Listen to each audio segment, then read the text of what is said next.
get this done. We have to get it done now. Parents plead.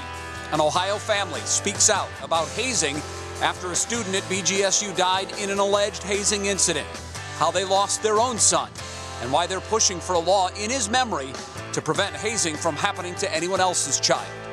Back to school. Cleveland Metro School District teachers finally come to an agreement to go back to the classroom beginning tomorrow. What changed and when we can expect kids to return to class. 1 year later, the governor orders flags to fly at half-staff across the state in honor of the lives lost to COVID. 1 year after the first confirmed case in the state of Ohio. Doing double duty. As parents prepare to go back to work, kids could be facing real separation anxiety.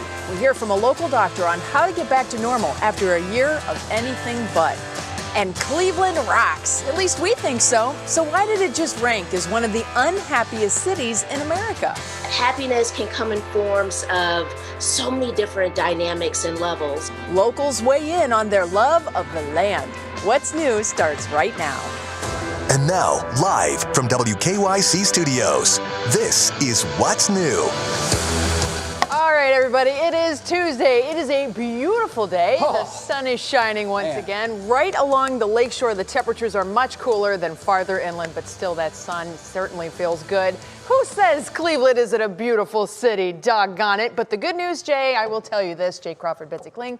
The good news is, no matter what, we're still better than Detroit. That is the unofficial Cleveland motto, right? We're better than Detroit. Hey, so it's better to be, at least you're better than somebody, right? And I'll tell you, I was just out back and we faced the lake and it's gorgeous right now. It's absolutely beautiful. Lake is calm, the ice is gone. Spring is coming. Great to be with you again, Northeast Ohio. We have a busy show today, so Bets, let's get right to it. Yeah, we are going to get started with the latest on the alleged hazing incident at Bowling Green State University that resulted in the death of student Stone Foltz. Foltz died after a night of heavy drinking at an off-campus fraternity party, and the university is investigating whether hazing was involved.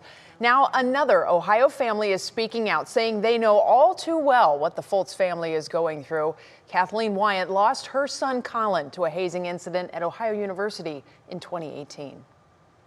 I can't stop thinking about them and the hell they're going through, and I just don't want another family in Ohio to have to go through that. Well, the Wyants are pushing for Ohio lawmakers to pass Collins Law, which would create harsher penalties for hazing and bullying. For more on that, we turn now to our Will Hewick. Will? Yeah, Betsy, Collins Law was introduced by the Ohio House, and then when it moved to the Senate, they actually ran out of time in the session before they could actually pass it. Now some new lawmakers are working on a very similar law to really put some stricter punishments for hazing, and it's something that a lot of people around the state are calling for right now. Today, a protest held at Bowling Green State University where students were demanding the university acknowledge that this is not an isolated incident and that a better system for reporting and stopping hazing be put into place. Meanwhile, Governor DeWine held a meeting with university presidents all across the state today to discuss ways to stop hazing, including that new bill being championed by state senators Stephanie Kunze and Teresa Gavarone. Now, that would, among other things, create a new offense of aggravated hazing, which would be a felony in the state of Ohio. No parent should ever have to get that call. So the idea of the bill is really to change campus culture and make sure when you send your kids to a university or a college in Ohio that you can take comfort knowing they're going to be safe. Gavarone and Kunze holding a press conference tomorrow morning to talk a little more about that law. But Betsy, when I talked to her today, she said that they're just kind of finalizing some of the language and are hoping to introduce it later this week, get the committee rolling on this. A lot of people want to fast track this bill this time around. More to come on this one for sure. Thanks so much, Will. Yeah. Well, it is finally official. After weeks of wrangling, some Cleveland public school students will be back in the classroom starting this Friday, with the bulk of students returning in the coming weeks. This after teachers in the district finally reached an agreement late last night regarding building safety. Brandon Simmons has been closely following the developments in this story. doing education fully remote is difficult on everyone, most especially our kids. For nearly a year, Cleveland students have been learning at home. But this Friday, they're back in the classroom as teachers have agreed with district administrators that buildings are indeed safe. Tomorrow, we have people returning to buildings, and by the end of the week, we will have students starting to return for in-person learning. The start was delayed a week with the two sides debating whether proper precautions had been taken. Since Friday, teams made up of district staff and union members have gone through each building to make sure they're ready. This was really about proving that what we said was true is true, giving people those assurances. Cleveland is the last district in Northeast Ohio to welcome students back, and the environments they enter won't be the same. This isn't the way we left school on March 13th of last year. It will be different. We will be masking, we will be socially distant, but we will be together, and that's something that we haven't had in a long time. The return comes just weeks before spring break begins, a time some health experts fear could increase spread of the virus and derail progress that's been made. If we start seeing a substantial and sustained climb, we would have to revisit that. So would every school district, but that would be done in conjunction with the health department again as well. But for now, they're just laser focused on getting students back after being apart longer than anyone could have imagined. It's been a year. And our teachers and our administrators are super excited to have their kids back. Now, Cleveland is using a 2-1-2 approach, meaning Group A students go to school on Mondays and Tuesdays. Wednesdays are reserved to clean buildings, and Group B students attend Thursday and Friday, Jay. Of course, some students will still continue to learn virtually full-time if their parents opted for that option. All right, baby steps, but it is progress. Brandon, thanks. Well, here's a bit of troubling news tonight on the COVID-19 front. Just ahead of the start of spring football, the Ohio State football program is putting a pause on all team activities for at least 1 week. This because of a recent spike in positive coronavirus tests on the team. OSU Athletic Director Gene Smith and team physician Dr. Jim Borchers made the call this morning out of, quote, an abundance of caution, end quote, adding that nearly 100 athletic events have been hosted on campus this year, but the pandemic is not over. The team still says it is on track to begin spring football drills on March 19th, which is 1 week from this Friday. New tonight, exclusive details from the doctor who once oversaw the University Hospital's fertility clinic that lost thousands of frozen eggs and embryos in a freezer malfunction 3 years ago. The doctor claims his UH attorneys wanted to reveal the names of those who lost the eggs and embryos while also making him the scapegoat. 3 News Investigates' Rachel Polanski has the explosive details. About 1,000 patients learned their dreams were gone, shattered, after 4,000 eggs and embryos entrusted to the University Hospital's fertility clinic were destroyed when storage tanks malfunctioned. It happened in 2018, and we're still learning more as investigations and lawsuits continue. This week, the lab's former director lashed out. Dr. Andrew Botnager did so in a scathing letter, firing the UH attorneys who were entrusted to defend him. If University Hospitals is wise, they will realize that, the jig is up and you can't try to hide everything forever. But at the end of the day, in litigation, civil litigation, the facts come out. They have to come out. Subodh Chandra now represents Dr. Botnager in a lawsuit pending in Geauga County. A spokesperson for UH told me in a statement that they're confident their lawyers represented Dr. Botnager ethically and effectively. To read more of what they had to say, you can go to our website, that's WKYC.com, and I'll have more on this exclusive report tonight at 6 on What Matters Most. Rachel Polanski, 3 News. All right, Rachel, thanks. We'll look forward to that report. Now to your feed at 5. And no surprise here, but Browns season ticket prices are, you guessed it, going up. The organization has sent out its season ticket renewal information saying, quote, more than 70% of the stadium's non-club and non-premium locations will change by only $10 to $15 per game. Remember, Cleveland is coming off its best season since returning to the NFL back in 1999, and the league is likely to expand its regular season schedule to 17 games, putting Cleveland in line to host 9 regular season home games, as well as the 2 preseason games in the coming year. The Browns are still in the bottom 6 in the NFL when it comes to ticket prices. Well, speaking of tickets and things still to come, get ready for some entertainment. Playhouse Square announced today that they'll be releasing their fall series lineup soon. That Broadway series, that announcement coming on April 7th. The shows will be announced virtually, along with new dates for big postponed shows. The lineup reveal is open to the public. It is always a really cool event.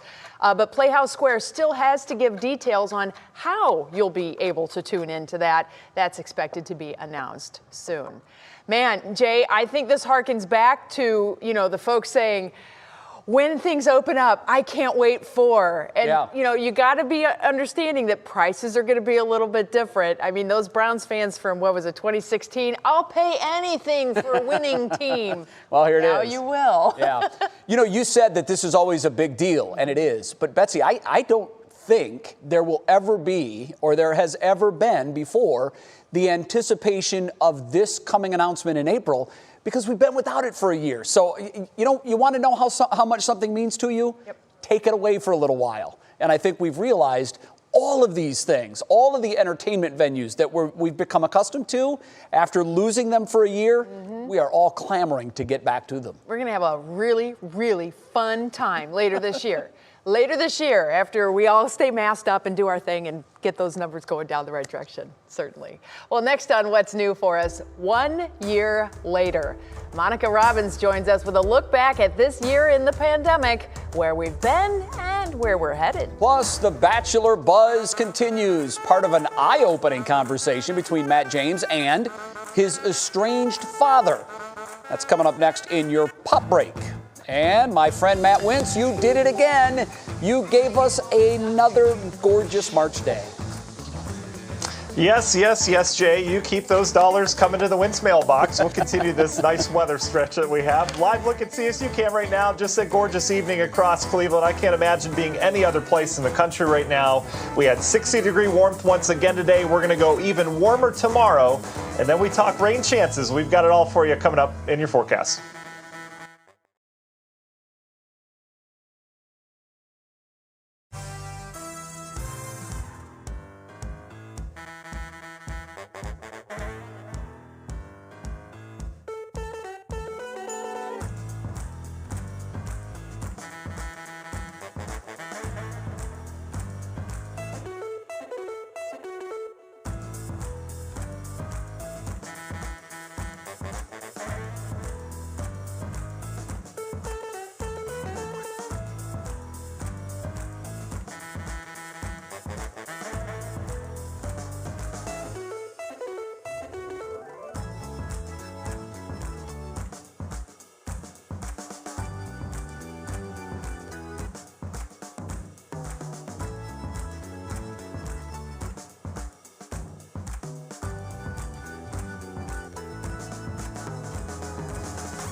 Welcome back, everyone. Flags across Ohio are flying at half-staff today on the one-year anniversary of the first confirmed COVID case in the state. Governor Mike DeWine designated March 9th as a day of remembrance statewide to honor the lives lost and those who've been part of the battle during this pandemic.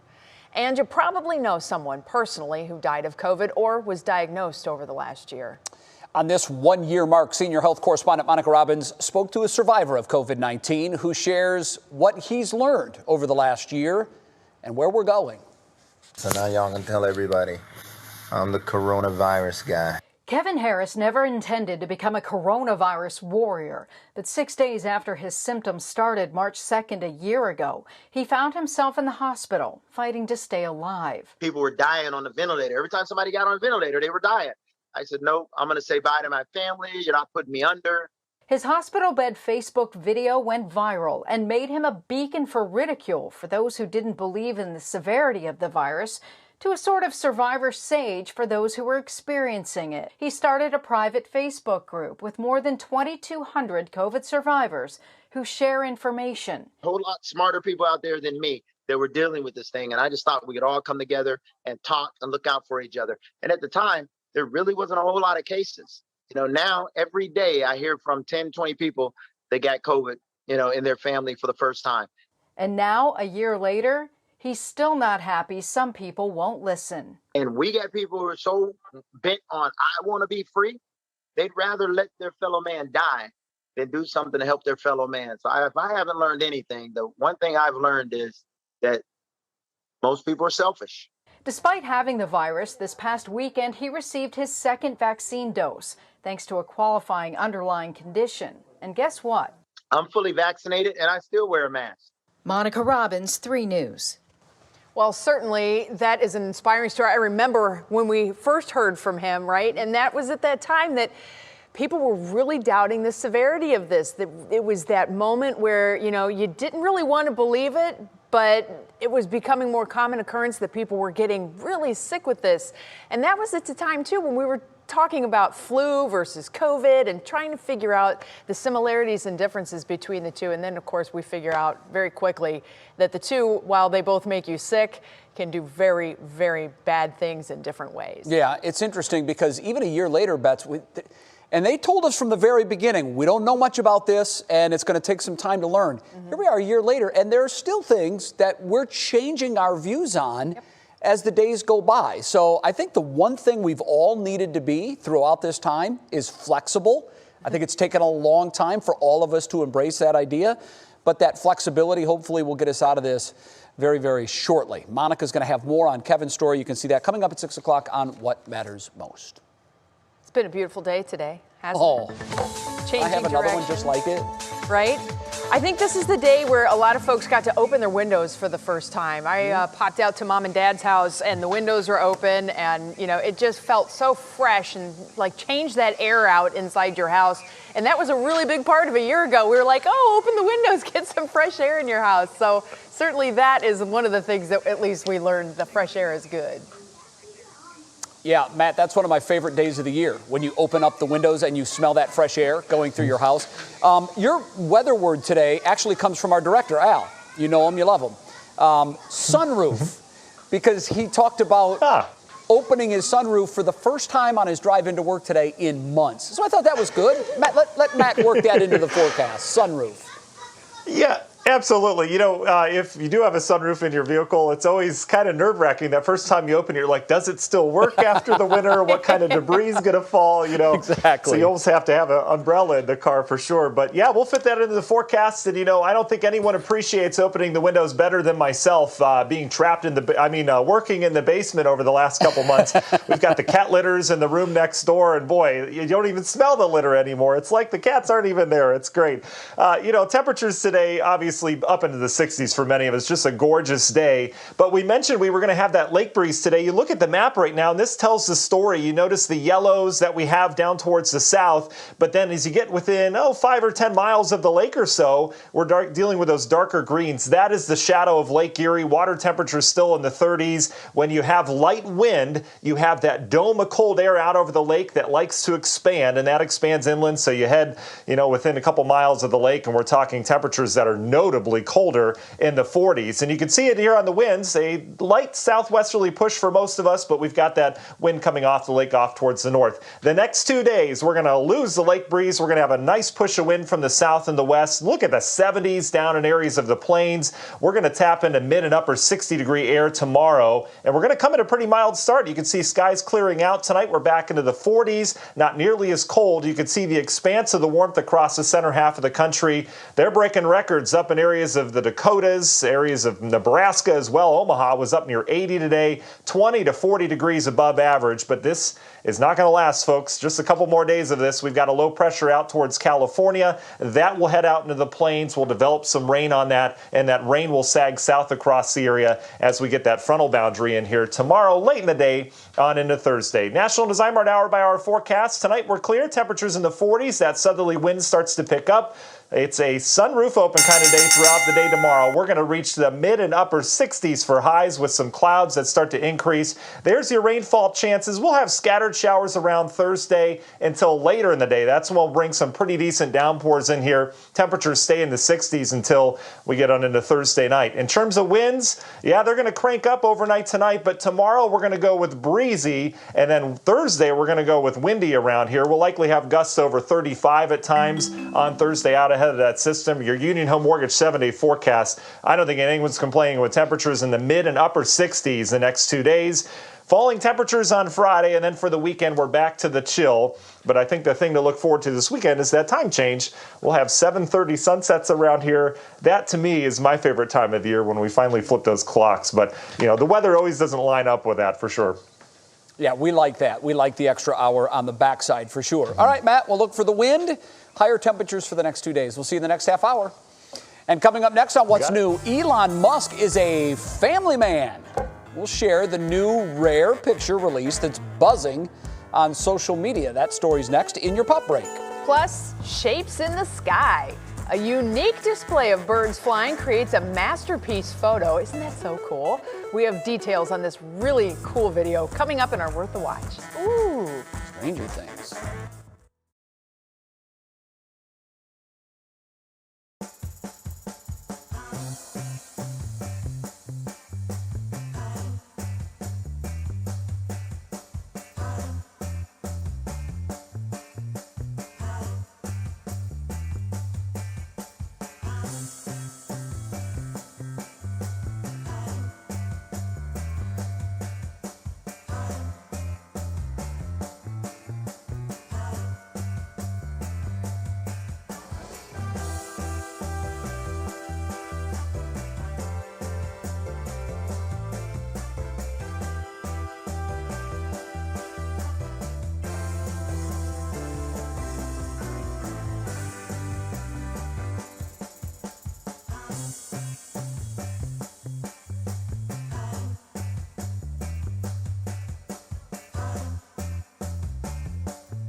Welcome back to What's New. Well, we finally have a statement from the Royals following that bombshell interview with Prince Harry, wife Meghan Markle, and Oprah Winfrey. That news is coming up in our next half hour after 5:30, but there's still a lot of things going on in the entertainment world. And for a look at those headlines and more, here's Kira Cotton with our Tuesday Pop Break.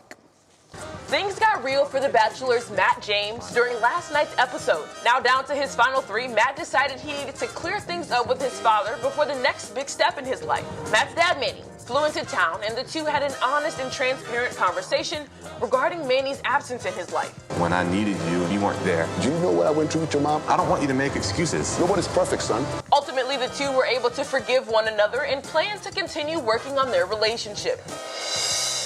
And Elon Musk is giving us a look inside his personal life. The SpaceX founder and Tesla CEO posted a picture of himself and his partner Grimes with their 10-month-old son to Twitter yesterday.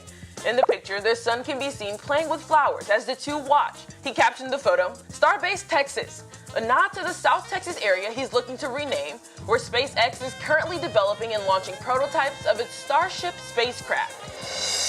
The highly anticipated video for Doja Cat's song Streets has officially been released. While you may not know the song by name, if you're on social media, you've certainly heard of the Silhouette Challenge. Put your head on my Made popular on TikTok, users perform sultry moves while using a red filter and dancing along to the song. The video co-stars Queen Sugar's Kofi Saraboh, and fans are applauding Doja for her creativity and organic inclusion of the challenge. While Doja Cat may be late to this challenge, she's still winning at being an internet sensation. And this isn't the first time that Doja Cat has had a song go viral on TikTok. Back in February of last year, her song Say So had fans dancing throughout the summer. Back to you guys. All right, Kira, thanks. So, Bets, you going to do that? That Silhouette Challenge? Post that up on your Instagram page? The red filter will be very opaque. A la, you won't see me. It'll just be red. Well, you know, with hey, some music. You got to do what the kids are doing. You know? There's very sassy things happening behind the red. Yeah, just use your imagination. Just go with that. It's better than anything I could possibly do. I won't be doing it. Just, I'm going to get that out there right now. No Doja Cat for you? No Silhouette Challenge for this one. Sorry. All right, now we got to show you this video. This is pretty sweet stuff. It is. 2 photographers in Ireland were out getting video and pictures, and one of them captured video of birds flying, making the shape of a bird. It's called murmuration. That's where birds swarm together, and you know the shapes. You kind of do your own ink blot test, right? Figure it out yourself. But Colin Hoggs shot the video and says the birds are starlings. His friend James Crombie got a single shot of the birds that even made the front cover of the Irish Times. That is super cool. I know fish do that too, but I mean, when you look at that image, there's no way they could have possibly known what they were doing. Just a crazy coincidence, or maybe not. I know they're starlings, but all I can think about anytime I see birds flying around, especially blackbirds, is Moira Rose in Schitt's Creek and the birds have eyes. That's all I can think about. And how she does that thing in that costume.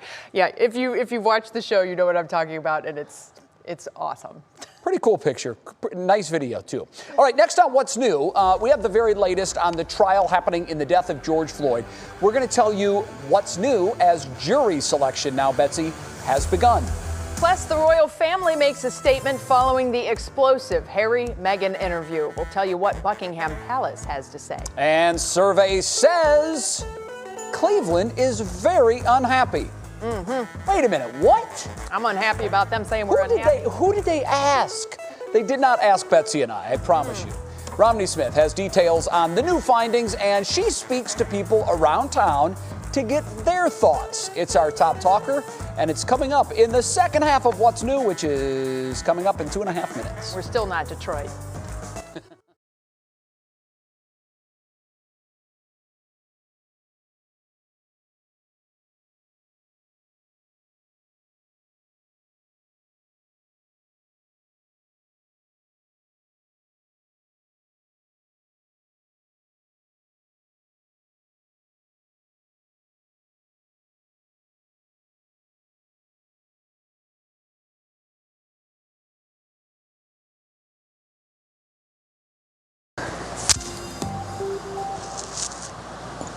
All right, I'm back too. I'm back. I'm mic'd up. Everything should be good. Got my prompter. Okay.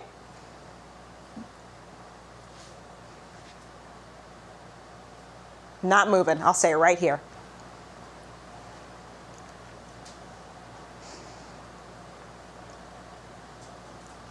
I'll stay put since you want me to be centered.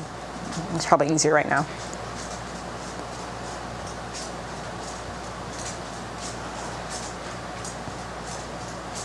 Right here? Okay. All right, you got it. Mm-hmm. Like this?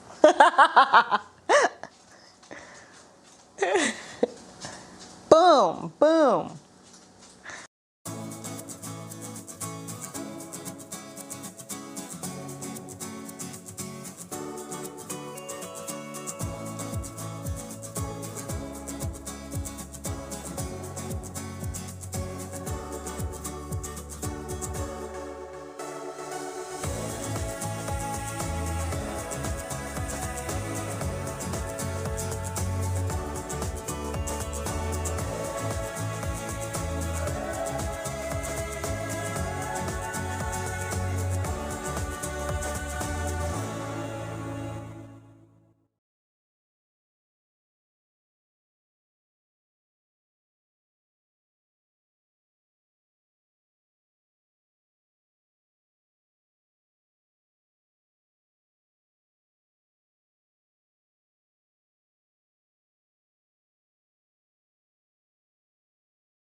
And now, live from WKYC Studios, this is What's New. And it is exactly 5:30. Welcome back to What's New on this Tuesday. Alongside Betsy Kling, I'm Jay Crawford. As we gear up for the second half hour, I just want to say another picture-perfect day in Northeast Ohio. I hope sincerely that everyone watching had a chance to get outside in the outdoors for just a little bit, Bets. It changes your outlook when you can get out there and the weather's nice. It definitely does. And you know, it's funny, I love to look up the holidays and whatnot. Mm-hmm. It's National Barbie Day. If we get to do our pop quiz today, you'll hear more about that. But it's also National Get Over It Day. Get over it. I like that. I like that too, especially because I'm getting some flack about my comment about Cleveland. We're still better than Detroit. Get over it.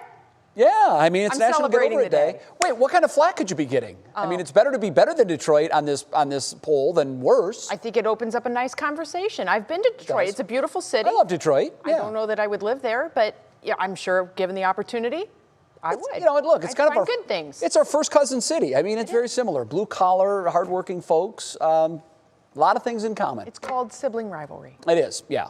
Oh, by the way, we're doing our countdown to spring. We are now all the way down to 11 days. So tomorrow's going to be big because once you get to that 10-day mark, man, you know, you can forecast it out, Bets. Yeah. Because you do a 10-day forecast, Do you right? get to come back out of the front of the graphic on 10 days?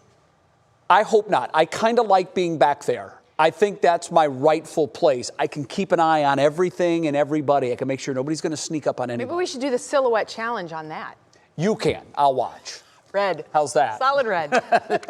All right, we're going to get going now. We're going to start with the top stories right now. Our top three stories. Jury selection began today in the murder of Derek Chauvin, the former Minneapolis police officer charged with killing George Floyd last year. The trial was set to begin yesterday, but was delayed over unrelated legal questions. 2 jurors have been assigned to what will end up being a 12-member panel with 4 alternatives. Chauvin's defense team has indicated if the third-degree charge is included, they'll be filing an appeal. Judge Peter Cahill says he's waiting on an appellate court ruling before deciding about reinstating the third-degree option for jurors. That would be the third count. Looking ahead, the House of Representatives will vote tomorrow on the $1.9 trillion COVID relief bill. It's expected to pass, and if it does, the vote would go to President Biden's desk for his signature. The House has a slim Democratic majority, and the first version of the bill passed with a 7-vote margin. $1,400 payments would go out to individuals making $80,000 or less and couples earning twice that. And number 3 on our 3 things you need to know. Our new coronavirus cases saw the usual uptick in Tuesday numbers. We were up 639 cases from yesterday's number. 1,893 new cases reported today. We usually see the big jump on Tuesdays because, remember, these cases are reported from yesterday. Testing always goes down on Saturday and Sunday, but when that picks up on Monday, Tuesday's number always sees an uptick. Other key data figures are rolling 14-day average down slightly now. It is below 1,800. That puts our estimated cases per 100,000 at 154, which from yesterday, Bets, is down 6 more. Yesterday we were at 160. Remember the target that the governor announced last week before he drops all restrictions is 50 cases per 100,000. And by the way, good news quickly on the vaccination front. Ohio has now eclipsed 2 million first doses. Betsy's mom now included in that group. And that represents 17.4% of all Ohioans. So we are getting there, finally. Now to our top talker, and it's sure to get you talking. A new study is out listing the happiest cities in America. And get this, they ranked 182 cities. Cleveland coming in at 181. Ouch. That just makes me angry. Well, the report comes from Wallet Hub, the financial website, which claims to have looked at many relevant statistics in making this list. But obviously, we have our doubts. We think Cleveland's pretty awesome. So we asked our Romney Smith to help us get to the bottom of it. Wallet Hub's new study looked at several factors to come up with its happiest cities in America list, and Cleveland ranks next to last. Happiness really deals with subjective well-being.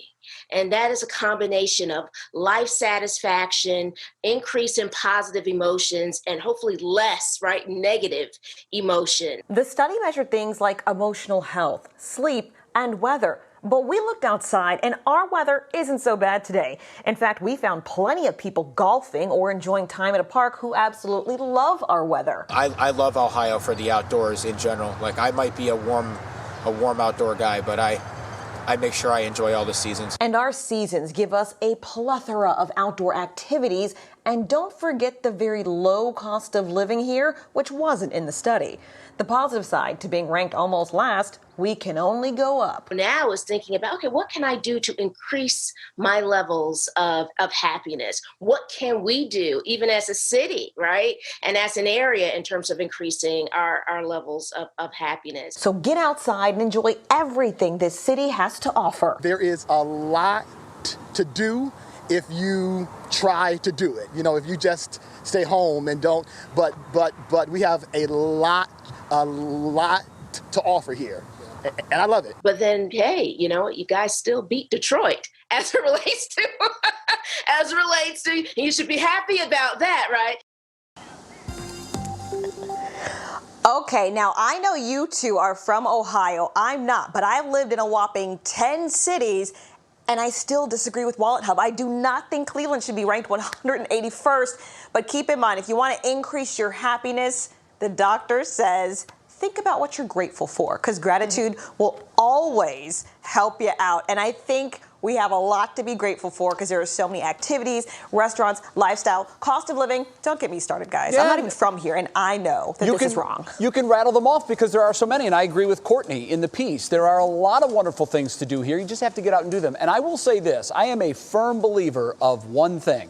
I think we're all responsible for the energy we bring into the space with us. And I also think that your mood is a choice. Choose happy. It's such an easier path than choosing to be miserable and to, by the way, spread that misery to those that are near you. Be happy. Romney, I'm sure you have figured this out, but people in Northeast Ohio can complain all they want about Cleveland. We throw Cleveland under the bus all the time. But if an outsider throws down Cleveland, forget it. We all come together and suddenly it's like paradise, right? That is so true. Cleveland rocks hard for Cleveland. Yeah, definitely It's the sibling rule. If anybody's going to make fun of us, it's going to be us. Outsiders beware. Definitely. All right. And Romney, by the way, that was cool. Akron, 154th on the list. Hey. You go, Akron. All right. Proud of you. Very good. All right, still ahead on what's new, expanding rail services here in Ohio. We're going to tell you about the new resolution passed and what the new routes would include. That's coming up in Clicking in Cleveland.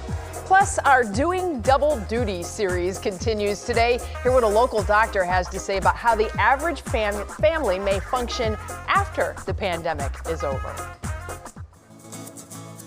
And today, Corner 11 Bowl and Wrap is our Tremont Save Our Sauce spot. This fresh food find makes great Asian poke bowls, yum, and other bowls, and is celebrating 3 years of being in business. Congratulations to them.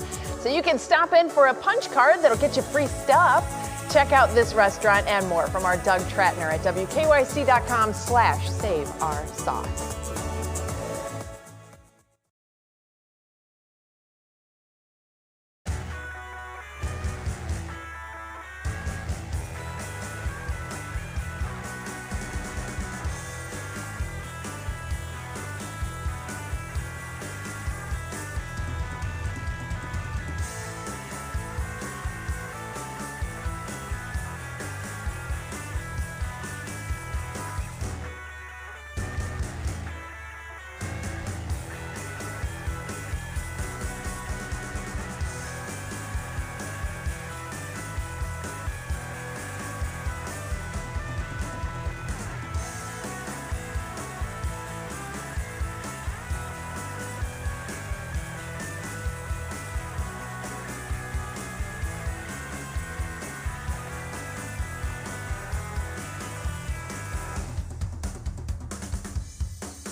All right, Matt, we love this weather. Everybody has kind of firmed that up, right? Even though it's cooler along the lakeshore, it's still a beautiful day. But we actually love to get rain from time to time in the spring. I know it's kind of the dirty little secret nobody likes to talk about, but we actually do need some rain every now and again. We have a little bit coming, right? Yeah, we've got some rain coming, Betsy, for sure. And it's actually been a very dry start to the month so far. We haven't had rain across pretty much all the Great Lakes for the month of March so far. So we're overdue. We're getting on the dry side, but I don't think any dog lovers out there or any parents with the kids in the muddy yards, I don't think anyone's complaining about this dry soil so far. We had enough snow melt, right? High temperatures officially in the books. This is what's new in terms of the weather world. All the numbers in now. Akron, Canton checking in at 66 for a high today. Mansfield, New Philadelphia at 65. You see Cleveland at 62. That's before that lake breeze reached Hopkins Airport. Boy, it's been waffling back and forth right over the airport. Kind of interesting. Betsy pointed that out a little bit earlier. You can see that lake breeze affecting just our lakeshore counties, pretty much all of Sandusky, the islands, heading down towards the Norwalk area. That's where it cuts off out towards the west. But the rest of us sitting in the warm. 67 in Akron on our sensor right now, 62 Ravenna. You can see the 60s stretching all the way down to our friends in Millersburg. Mild night ahead, rolling back down into the 40s tonight. We'll see mainly clear skies. Winds will start to pick up from the south, and that will continue to usher in this 20 to 40 degree above average warmth across a good chunk of the country. The warmest core of this is back towards Nebraska, Kansas, areas of Missouri, but we're going to tap into that next couple days. The one thing that's going to hold us back the next 2 days from reaching the 70s will be the fact that we have clouds around here, but I think we're going to make a good run into the mid and upper 60s tomorrow on a strong southwest wind. Area of low pressure heading down towards California. That is going to eject itself out into the plains. Eventually we'll see lots of rain expand on radar. This frontal boundary will bring heavy snow to areas of Colorado and Wyoming. And then just looking ahead to the weekend, boy, some of the models bring anywhere from 40 to 50 inches of snow. Areas of Denver, this is their snowiest time of the year out in Colorado. But boy, it could be a lot worse here, right? We'll take the 60s. In terms of rainfall, though, we are going to get some, as Betsy mentioned. You can see some of the heavier totals down towards the south. This isn't going to be a flooding rain by any means, but we're going to get some decent downpours as we get it into our Thursday. National Design Mart hour by hour forecast, clear skies tonight. Watch that wind icon in the upper right corner of your screen. Watch how that picks up tomorrow. We'll have clouds and some sunshine, eventually becoming all clouds tomorrow. Again, I think we make a run in the upper 60s, and then we talk rain chances with windy conditions on Thursday. I think much of Thursday will be dry until afternoon. I think that's when we'll start to get some of these downpours in here, and that will lead to a much colder pattern from there. So enjoy this while it lasts as we go through time. That warm air gets pushed down to the south. And we're going to be just kind of cool over the next really 10 days as it looks right now. Union Home Mortgage 7-day forecast 60s the next 2 days. Friday's our transition day. And then for the weekend, we're back into the 40s with a couple more interesting systems next week. But Jay, you know what it's like to bottle up that air and save it because you know we're not getting it for a while. That's what we need to do the next 2 days for sure. Yeah, especially Wednesday when there's no rain. Get out there if you can and enjoy it. It'll be a while before we see it again. Okay, Matt, thanks. Right now, we turn the page to see what is clicking in Cleveland. Each and every day, our digital anchor Stephanie Haney is constantly scouring through the internet to see what is catching Cleveland's eye. So what is it today, Stephanie? Well, today, Jay, we have a big congrats to WKYC alum Mark Nolan for launching the Mark Nolan Show on Magic 105.7. He told me that even after decades on the air, he still gets a little bit of the butterflies.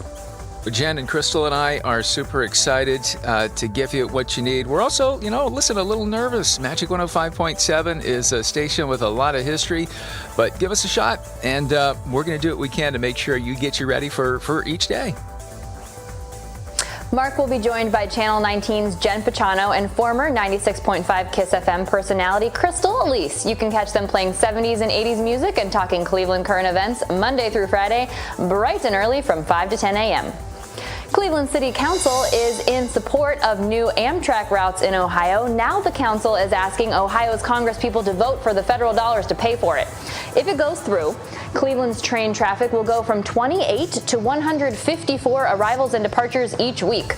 The new routes would go to Cincinnati, to Pontiac, Michigan through Detroit, and to New York through both Pittsburgh and Buffalo. And the Royals are now responding to Meghan and Harry's interview with Oprah. The statement implied that their family didn't know how hard things were for Meghan, but also that they didn't agree with everything the couple said. It also said the issue of race was concerning and would be addressed privately. This is referring to conversations within the family about the skin color of Harry and Meghan's son, Archie. Now, that was a 2-hour interview from Harry and Meghan, Jay and Betsy, and if you were noticing there, 4 sentences from the royal family. So that's leaving a lot of people wishing they had gotten a little bit more of a response to that. I guarantee you they won't. Nope, They're bottled up for sure. All right, Stephanie, thank you so much. We'll see you again tomorrow. Coming up next on What's New, Thinking Life After COVID, our Matt Wintz talks to a local doctor about possible separation anxiety with kids and some ideas how to shift routines. And then it was no doubt a nice day across Northeast Ohio. The weather is today's Show Us Something Good. We're going to celebrate it with a look at how people were taking advantage.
Welcome back to What's New Today. We are continuing our series, Doing Double Duty. We know so many of you are doing that, where we try to help all of you working from home while having kids in the house.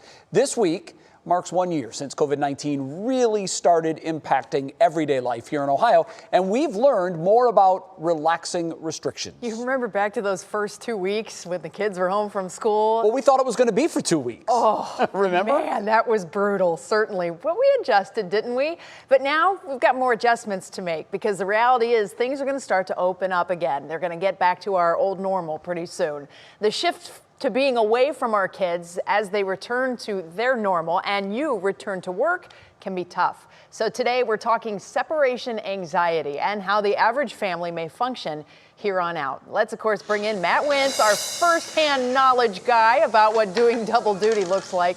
And Matt, you've said it yourself here, returning to the station may be a little difficult for you. Yeah, guys, it may be. I think, we've all gotten used to this routine, and I don't think I'm alone in that and the fact that it might be difficult. So this week I spoke to a physician from the Cleveland Clinic, and I asked some of the more challenging questions in terms of what this looks like when we get back to what we're going to consider the new normal after all these months. 1 year into this pandemic, and routines are starting to shift. Whether your kids are going back to school or daycare, Dr. Adam Borland from the Cleveland Clinic says he's starting to work with parents and kids that are dealing with separation anxiety. What kind of things are you seeing that are different with this in terms of behavior and the psychological state of the kids? I think primarily it's the anxiety about the unknown. It's the anxiety of this is what I was used to. This is what was once normal. And now there's so much fear and worry about what may be. I think that's become a primary issue for most families. Dr. Eli Lebowitz, director of the program for anxiety disorders at the Yale Child Study Center, says that separation anxiety is most common in children ages 12 and younger. Symptoms can emerge as early as age 2, and Dr. Borland agrees, adding that having creative outlets for kids is important to vent their feelings and frustrations. What are some of the most creative ideas that you've seen around? I like the ones where it's the idea of making something that's kind of mundane a little more special, right? So I've had people who've said that instead of just making it a normal Friday night movie night, we've set our basement up to look like a theater. We've created a popcorn stand and tried to make it a little bit more fun. So as parents that maybe feel pressure to do something like that, they don't need to be the world's most creative parent. They can just take things that are typical throughout the day or throughout the year and make them special. Absolutely. And I think as parents, it's really important just to kind of remind ourselves that we're doing the best that we can and that there is no blueprint for any of this. A lot can change in a year, and the focus now is how to best move forward as we shift back to normal. Do you see a shift in the way the average family functions from here on out? There really is a sense of gratitude for the things that maybe we took for granted in the past. I really hope that we take that from this experience of just being thankful for the smaller things in life. So as we move past the 1 year mark into this pandemic, keep these 3 things in mind from the American Academy of Pediatrics if you're a parent. First, teach your kids new strategies as needed and take the steps to relieve your own stress as a parent, since we all know anxious parents can exacerbate the kids' anxiety. It just makes it worse. And remember, behaviors can change with time. And we've certainly noticed that. I know everyone was kind of, all worried and anxiety prone when we started this, and then we adapted to that, and it's all about adaptation around that. And Emmy, you've adapted a lot, right, haven't you, from Daddy working from home? Yeah, is it good or a bad thing? Good. Oh, good. Oh, thank goodness. We did not rehearse that. I was a little nervous there, honey.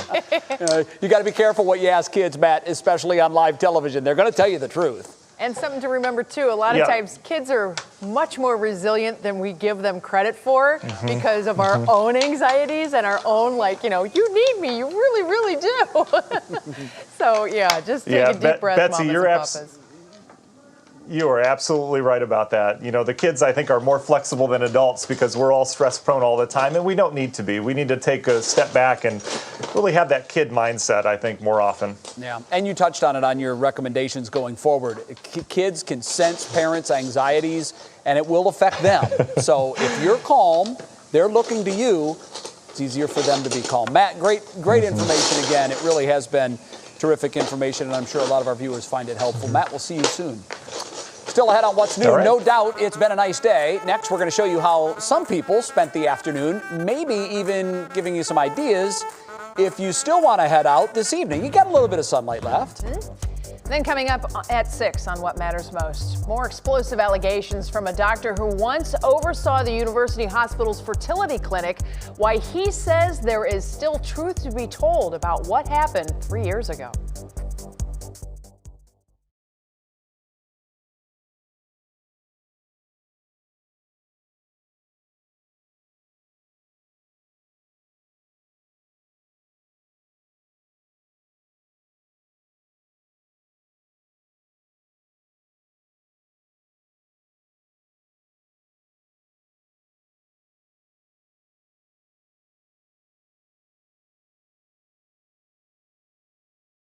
Al, how are you? Did you get your shot? Thanks for joining us. I'm Russ Mitchell. I'm Laura Queso. So did I. On Saturday, yeah. Hey, mic check, 1, 2, 3. Mic check, mic check, mic check. I'm Laura Queso. Thanks so much for joining us. Oh, yeah, that would be helpful, right? Sorry, I don't like the hairspray. I'm Laura Queso. Tonight marks 1 year since Ohio's first.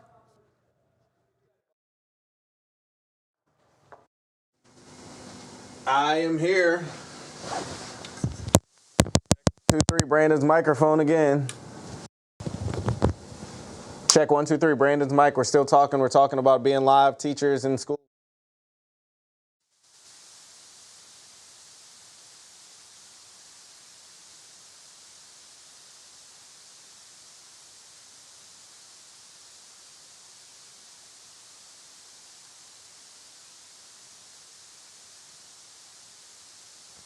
Check 1, 2, 1, 2. How about now? Check 2. Check 1, 2, 1,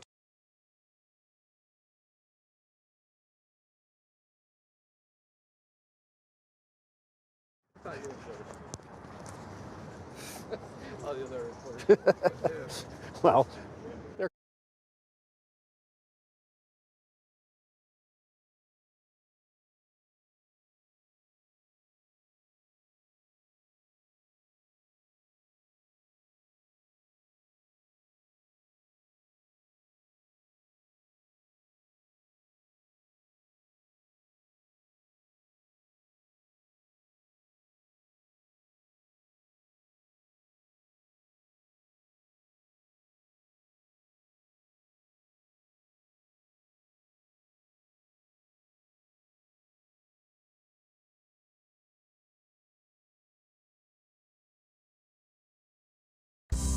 We always wrap up What's New with Show Us Something Good. And now I think, Betsy, we even have more of an obligation to do it after we find out we rank 181st out of 182 cities in discomfort.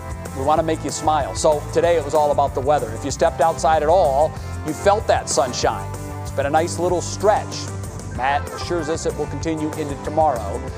We checked outside today for some folks walking around enjoying the weather in Bay Village. A lot of people, I saw some people golfing today, Betsy, which is always a good sign. Motorcycles back on the Sure. road, something to be very, wary of, certainly. But my big thing is just getting the kids outside. Go play outside. Yeah, get that fresh air, please. All right, we're out of time, but you know the drill. We're back tomorrow at 5 for another edition of What's New, and you have an